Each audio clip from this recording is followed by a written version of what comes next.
नीट admit card already आलेले आहेत. कशा पद्धतीने डाउनलोड करायचं आहे, त्याची प्रोसेस काय असू शकते हे मी कालच्या व्हिडिओमध्ये तुम्हाला सांगितलेलं आहे. सर्व विद्यार्थ्यांनी नीट ॲडमिट कार्ड डाउनलोड केलेलेच असतील, सेंटर देखील त्यांना समजलेलं असेल. आता ॲडमिट कार्ड जे तुमच्या हातामध्ये असेल तर ते कशा पद्धतीने डिझाईन करायचं, त्यावरच्या काय महत्त्वाच्या गोष्टी आहेत, कुठे फोटो पेस्ट करणं गरजेचं आहे, कोणता फोटो असावा लागतो, कुठे थंब लेफ्ट हँडचा थंब लागेल का, पॅरेंटची सही आता घ्यावी लागते का, किंवा आम्हाला सर्व हे प्रोसेस एक्झामला गेल्यास करायचे, असे अनेक प्रश्न विद्यार्थ्यांच्या मनामध्ये आहेत. आजच्या या व्हिडिओच्या माध्यमातून मी तुम्हाला सांगणार आहे की ॲडमिट कार्ड कशा पद्धतीने डिझाईन करायचे, जाताना ॲडमिट कार्ड सोबत कोणत्या गोष्टी घेऊन जायच्यात, कोणत्या गोष्टी बॅन आहेत, ह्या सर्व गोष्टी सांगण्यासाठी नमस्कार, मी ऋषिकेश कुलकर्णी आपल्या सर्वांचं व्हायब्रंट ॲडमिशन गायडन्स या आपल्या युट्यूब चॅनलमध्ये स्वागत करतो. मित्रांनो, व्हायब्रंटमध्ये दरवर्षी तुम्हाला अगदी नीटचे फॉर्म भरण्यापासून ते नीटची एक्झाम झाल्यानंतर येणाऱ्या रिझल्ट आणि त्यानंतरची पुढची ॲडमिशन प्रोसेस, कोणतं कॉलेज मिळू शकतं, त्याच्यासाठीच्या सर्व गोष्टी अगदी शेवटच्या राऊंडपर्यंत घर बसल्या ठिकाणी काउन्सिलिंग करून दिली जाते. तर काउन्सिलिंगचे ॲडमिशन सुरू झाले आहेत, लवकरात लवकर कॉन्टॅक्ट करा. ॲडमिशनच्या बॅचेस फुल होत आहेत, लवकरात तुम्ही तुमची सीट सिक्युअर करू शकता. अधिक माहितीसाठी मी डिस्क्रिप्शनमध्ये आपल्या ऑफिसचे ॲड्रेस दिलेले आहे, तिथे तुम्ही कॉन्टॅक्ट करू शकता. आता बघा प्रोसेस कशा पद्धतीने, हे ॲडमिट कार्ड तुम्ही तुमचं पाहिलं असेल, ठीक आहे. यावरची सर्व इन्फॉर्मेशन तुम्ही रीड करा, ठीक आहे. आता महत्वाचं काय आहे याच्यामध्ये की तुमचा रिपोर्टिंग टाइम काय आहे. रिपोर्टिंग टाइम आता 11 दिलेला आहे आणि गेट क्लोजिंग टाइम काय आहे 1:30. एक लक्षात घ्या, 1:30च्या नंतर अजिबात सेंटरवर कोणाला एंट्री दिली जात नाही. हे मात्र 100% खरं आहे. आणि गेल्या वर्षी तुम्ही ऐकलं पण असेल की काही विद्यार्थ्यांना काही ठिकाणी एंट्री अजिबात मिळाली नाही. हे कशामुळे होतं तर तुम्ही तिथे उशिरा गेल्यानं 1:30च्या नंतर अजिबात एंट्री भेटत नाही. हा रिपोर्टिंग टाइम काय आहे तुमचा दिलेला मित्रांनो, तर 11 दिलेला आहे, ठीक आहे. मग तुम्ही एक्झॅक्टली 11ला गेलात तरी चालेल, किंवा तुम्ही साधारणतः 1:30 असल्यास साधारणतः विद्यार्थ्यांनी एक 12 ते 12:30च्या दरम्यान जावा, किंवा 12:30 ते 1च्या दरम्यान, सर्वांनी 12:30 ते 1च्या दरम्यान पोहोचण्याचा प्रयत्न करा. 1च्या नंतर जास्त उशीर करू नका, कारण की बाकीच्या सर्व गोष्टी तिथं बायोमेट्रिक असतं, तुमचं अटेंडन्स, बाकीच्या सर्व गोष्टी, पुन्हा एक्झॅक्टली रूम कुठे आहे ते सगळं पाहणं, ह्या सगळ्या गोष्टीला थोडासा वेळ लागतो. त्यामुळे अजिबात 1च्या नंतर कोण एंट्री करायची नाही, शक्यतो ती लक्षात घ्या. आणि जास्त लवकर जाण्यात अर्थ नाही, तिथं पॅनिक सिच्युएशनला फेस नाही करायचं. ओके, मग ते झालं. त्यानंतर या याच्यावरचं महत्वाचं काय आहे, तुमचं टेस्ट सेंटर कोणतं आले, कुठं आलेलं आहे, आणि त्याचा खाली त्याचा ऍड्रेस दिलेला आहे. काही विद्यार्थ्यांचे कॉल येतात की सर हे सेंटर कुठं असू शकतं, तर आम्ही त्यांना ऍड्रेस सांगतो. तुम्हाला जर सापडलं नाही, लवकर आम्हाला कॉन्टॅक्ट करा, आम्ही तुम्हाला अगदी प्रॉपर ऍड्रेस तुम्हाला सांगू आणि कसं जायचं ते देखील आमच्याकडून तुम्हाला गाईड करण्यात येईल. आता बघा, हा झाला पहिला पेज. एकूण 3 पेज मध्ये आपल्या ऍडमिट कार्डला डिवाइड केलेले. ऍडमिट कार्डला काय केले त्यांनी एकूण मित्रांनो, तर 3 पेज मध्ये डिवाइड केलेले. पहिल्या पेज मध्ये काय सेंटर डिटेल्स आहेत, ठीक आहे. आता दुसऱ्या पेज मध्ये बघा काय केलेलं आहे. तर दुसऱ्या पेज वरती तुम्हाला सांगतो काय सांगितलं त्यांनी. इथे त्यांनी सांगितलं सेकंड पेजला असं म्हटलं जातं सेल्फ डिक्लेरेशन म्हणजेच अंडरटेकिंग. आता ह्या अंडरटेकिंगचं तुम्हाला सोबत घेऊन जायचं, म्हणजे ही पूर्ण ऍडमिट कार्डची प्रिंट तुम्हाला सोबत ठेवायचं. आता ह्याला काय म्हणतात सेल्फ डिक्लेरेशन. काही जणांचा फोन येते, सर सेल्फ डिक्लेरेशन सांगितले, नेमकं काय आमच्याकडे नाही, आम्हाला माहित नाही. तर ह्याला म्हणतात सेल्फ डिक्लेरेशन, म्हणजे त्याला अंडरटेकिंग म्हणतात, ठीक आहे. हे तुमच्या क्लासला गरजेचंच आहे. I have read the instructions, guidelines, information bulletin and notices related the examination available on the website. I have read the detailed important instruction for candidate as given in page 3. आता page 3 ला काही instruction ते देखील तुम्हाला सांगणार आहे. आता बघा इथे काय सांगितलेलं आहे महत्वाचं बघा, इथे काय कॅन्डिडेटचा फोटो, त्याच्या खाली काय सांगितले same uploaded on application form to be affix before reaching the centre. आता तुमचा ऍप्लिकेशन फॉर्म जेव्हा नीटचा फॉर्म तुम्ही भरला त्यावेळेचा जो फोटो होता एक्झॅक्टली तोच फोटो तुम्हाला इथे पेस्ट करायचा आहे. इथे पेस्ट करायचा तो फोटो, ठीक आहे. आणि काय म्हटले बिफोर रिचिंग द सेंटर, म्हणजे हे कुठं करायचंय तुम्हाला घरी तुमच्या एक्झामला जाण्याच्या आधी तुम्हाला इथे फोटो तुमचा पासपोर्ट, आणि हा फोटो कसा असला पाहिजे सेम तो तुम्ही ऍप्लिकेशन फॉर्म भरतानाचा फोटो. म्हणजे उदाहरण तुम्हाला सांगतो, इथं तुमचा फोटो आलेला असेल, ठीक आहे. इथं तुमचा फोटो आलेला आहे, इथं विद्यार्थ्याचं नाव आणि हा फोटो आपण अपलोड केलेला होता, तोच फोटो तुम्हाला हे करायचा, खाली डेट असलेला वगैरे सेम फोटो तुम्हाला इथे अपलोड करायचा. व्हायब्रंट मध्ये आम्ही सर्व विद्यार्थ्यांना फोटो वगैरे दिलेले आहेत. जर तुमच्याकडे नसतील तर आम्हाला कॉन्टॅक्ट करा, तुमचा डेटा आम्ही चेक करून तुम्हाला फोटो देऊ, ठीक आहे. पुन्हा पुढची माहिती काय सांगितलेली आहे, या फोटोच्या बाजूला काय सांगितलं त्यांनी, इथे candidates left hand thumb impression, म्हणजे लेफ्ट हँडचं थंब इम्प्रेशन तुम्हाला इथे पेस्ट करायचे. आणि त्याच्यासाठी काय सांगितलंय to be affix before reaching the centre. तिथं सेंटरवर तुम्हाला अजिबात नसणारे थंब, इंक पॅड वगैरे अजिबात नसतो. त्यामुळे तुम्हाला लेफ्ट हँडचा थंब कुठे इम्प्रेशन करायचं आहे तर एक्झामला जाण्याच्या पूर्वी. म्हणजे तुम्हाला काय करायचं आहे, इथे फोटो सुद्धा तुम्हाला लावायचा आहे आणि इथे तुम्हाला लेफ्ट हँडचं तुमचं थंब इम्प्रेशन सुद्धा ह्या दोन्ही गोष्टी कुठं करायच्या, एक्झामला जाण्याच्या आधी. म्हणजे तुम्ही आता ऍडमिट कार्डवर लगेच करू शकता. त्यामुळे असं व्हिडिओ बघून तुम्ही एक एक स्टेप कंप्लीट करू शकता मित्रांनो. हे खूप महत्वाचं आहे, कारण की तिथे विद्यार्थी ऐनवेळी पॅनिक फार होतात, माझ्याकडे हेच नाहीये, मला माहितच नव्हतं.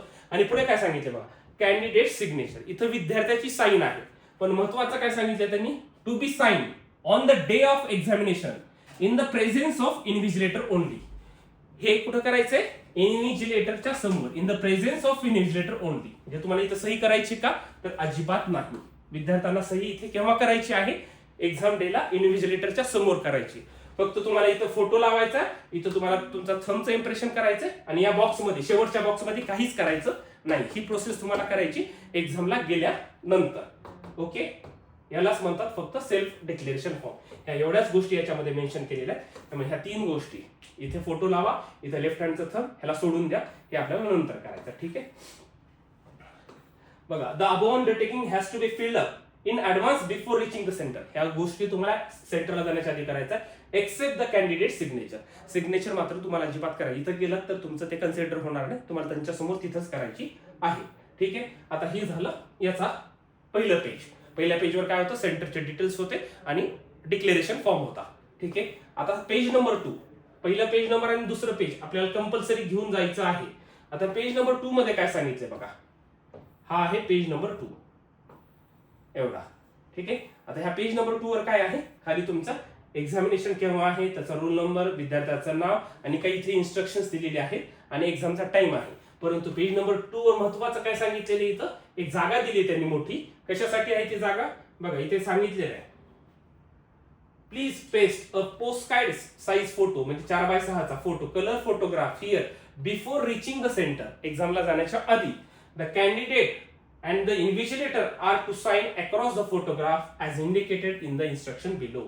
आता विद्यार्थ्यांना काय करायचंय, एक्झामला जाण्याच्या पूर्वी मोठा 4x6 चा फोटो, जो आम्ही तुम्हाला प्रिंट दिलेली आहे प्रत्येक विद्यार्थ्याला, ही 4x6 चा फोटो इथे पेस्ट करायचा आहे आणि फक्त तेवढंच करायचं, सही करायची नाही. त्या फोटोवरती इन्व्हिजिलेटर आणि विद्यार्थ्याची सही असती, परंतु ते इन्व्हिजिलेटरच्या समोर गेल्यानंतर करायचे. फक्त तुम्हाला फोटो पेस्ट करून जायचं आहे. कळालं ह्या गोष्टी, म्हणजे पेज नंबर 2 वर फक्त एवढंच महत्वाची गोष्ट होती. ठीक आहे, की फोटो लावायचा. बाकीचे त्याचे फोटो कसा लावायचा त्याचे इन्स्ट्रक्शन्स त्यांनी इथं खाली दिलेलेच आहेत. Invigilator shall ensure the photograph and signature, म्हणजे त्यांच्या समोरच तुम्हाला हे करायचं आहे. ठीक आहे, त्याच्या आधी अजिबात करायचं नाही. आणि ती सही तुमची ऍज इट इज सेम असली पाहिजे. तुम्ही फॉर्मवर जी सही केलेली आहे त्यावेळेस आपण जी साईन अपलोड केली तशीच साईन तुमची असली पाहिजे, हे मात्र विद्यार्थ्यांनी काळजी घ्यायची आहे. हे झाले पेज 1 आणि 2. बाकी 3 वरती काय आहेत, महत्वाचे इन्स्ट्रक्शन आहेत, काय केलं पाहिजे, कसं जायला पाहिजे, किंवा महत्वाच्या गोष्टी काय ते तुम्हाला सांगतो मी. फक्त पेज नंबर 1 आणि 2 सर्वात जास्त महत्वाचे. 1 वरती काय आहे मित्रांनो, तर अजून एकदा तुम्हाला सांगतो, इथे एक फोटो लावायचा तुम्हाला, तुमचा पासपोर्ट साईजचा फोटो छोटा. इथे तुम्हाला लेफ्ट हँडचं थंब इम्प्रेशन करायचं. इथे विद्यार्थ्याची सही आहे, परंतु ती आता अजिबात करायची नाहीये सही. ठीक आहे, इथे काय लावायचंय, पोस्टकार्ड साईजचा 4x6 चा फोटो लावायचा, यावर अजिबात सही करायची नाही, ते एक्झामला गेल्यास करायची आहे. ठीक आहे, अशा पद्धतीने हे आहे. आता इथे काही महत्वाच्या गोष्टी सांगितल्या त्यांनी, इन्स्ट्रक्शन. याची प्रिंट तुम्हाला सोबत घेऊन जायची काही गरज नाही. पहिला आणि दुसरं पेज तुम्ही सोबत नेलं तरी भरपूर आहे, तिन्ही पण गेला तरी काही हरकत नाही. The candidate must reach the centre at the time indicated against reporting entry time at the centre in the admit card. म्हणजे तुम्हाला जो टाइम दिलाय त्याच्या वेळेस जावा, फक्त गेट क्लोजिंगच्या नंतर तुम्हाला येऊ देत नाही. No candidate shall be permitted to enter the centre after the gate closing. 1:30 वाजताचा गेट क्लोजिंग टाइम आहे, त्याच्यानंतर कोणाला एंट्री अजिबात नाही. ठीक आहे, आता महत्वाचं अजून काय बघा, all candidates are required to download, read carefully instructions. Okay, this admit card consist of 3 pages. Page 1 centre detail and self declaration, मी ऑलरेडी तुम्हाला सांगितले. पेज 2 वर काय होतं, पोस्टकार्ड साईजचा फोटो, आणि पेज 3 वर फक्त इन्स्ट्रक्शन्स आहेत. Okay, candidates are advise to verify the location. बघा, ही महत्वाचा पॉईंट आहे. Candidates are advise to verify the location of the examination venue a day in advance so that they do not face any problem. म्हणजे आता तुमचं 3 तारखेला exam आहे. ठीक आहे, आता काही विद्यार्थ्यांचा शहरामध्ये नंबर आला, काही विद्यार्थ्यांचा शहराच्या बाहेर पेपर आलेला आहे, म्हणजे काही तालुक्याच्या प्लेसवर आहे, काही थोडंसं जास्त अंतरावरती आहे. तर ते विद्यार्थ्यांना ऐनवेळी सापडायला उशीर होऊ नये याच्यासाठी पालकांनी, विद्यार्थ्यांनी आता वेळ घालायचा नाही, त्यांचा वेळ खूप जास्त महत्वाचा आहे. पालकांनी a day before in advance, म्हणजे 2 तारखेला 1 तारखेला तुम्हाला जसं पालकांना वेळ भेटेल तर 1-2 दिवस आधी तुम्ही ते सेंटरला जाऊन बघा, सेंटर कुठं आहे, त्याचं कनेक्टिव्हिटी कशी आहे, इझिली आपण पोहोचू शकतो का, ट्रॅव्हलिंग कशी करू शकतो, ह्या सर्व गोष्टी बघा. कारण की सध्या उन्हाळ्याचे दिवस आहेत, खूप त्रास होऊ शकतो. त्यामुळे ह्या सर्व गोष्टी तुम्ही 1-2 दिवस आधी बघणं खूप जास्त महत्वाचं आहे. कारण की आम्ही पाहिले काही विद्यार्थ्यांना पालकांना सेंटर लवकर सापडत नाही. त्यामुळे विद्यार्थी एवढं पॅनिक होतो कारण की एक्झामच्या दिवशी विद्यार्थ्यांचा पूर्ण स्ट्रेस फ्री राहणं खूप जास्त गरजेचं आहे. त्यामुळे ह्या गोष्टी खूप जास्त महत्वाच्या आहेत. ठीक आहे. त्याच्यानंतर काय सांगितलंय आता बघा काय महत्वाच्या गोष्टी आहेत बघा त्यांनी सांगितल्या तिथे. पर्सनल ट्रान्सपरंट वॉटर बॉटल तुम्हाला काय घेऊन जाऊ शकतात तुम्ही तर एक पर्सनल ट्रान्सपरंट वॉटर बॉटल. त्या बॉटलवर कुठल्याही प्रकारचा टॅग नसला पाहिजे, ट्रान्सपरंट असली पाहिजे. पाणी तिथं पण भेटतं. तुम्हाला कॅरी करायचं असेल तर पर्सनल ट्रान्सपरंट घेऊन जावा. Additional photograph same as uploaded on the application form to be pasted on attendance sheet. आता एक्झामला गेल्यानंतर तिथे एक अटेंडन्स होते तुमची. त्या अटेंडन्स शीटवर तुम्हाला पासपोर्ट साईजचा फोटो लावावा लागतो. म्हणजे आपण अंडरटेकिंगला एक फोटो लावलेला होता पासपोर्ट साईजचा आणि एक्स्ट्रा तुम्हाला कॅरी करावा लागतात. म्हणजे एकूण तुम्ही 2 ते 3 पासपोर्ट साईजचे फोटो तुमच्या सोबत ठेवा. एक याच्यावर लावा, बाकीचे ऍडिशनल 2 तुमच्या सोबत राहू द्या. एखादा हरवला तरी, कारण की एक अजून एक्स्ट्रा लागतो तुम्हाला अटेंडन्स शीटवर पेस्ट करायला. Admit card along with the self declaration हे तुमच्याकडे आहेच. Before reaching the centre the candidates must enter the required details. त्याच्यावरचं भरणं गरजेचं आहे.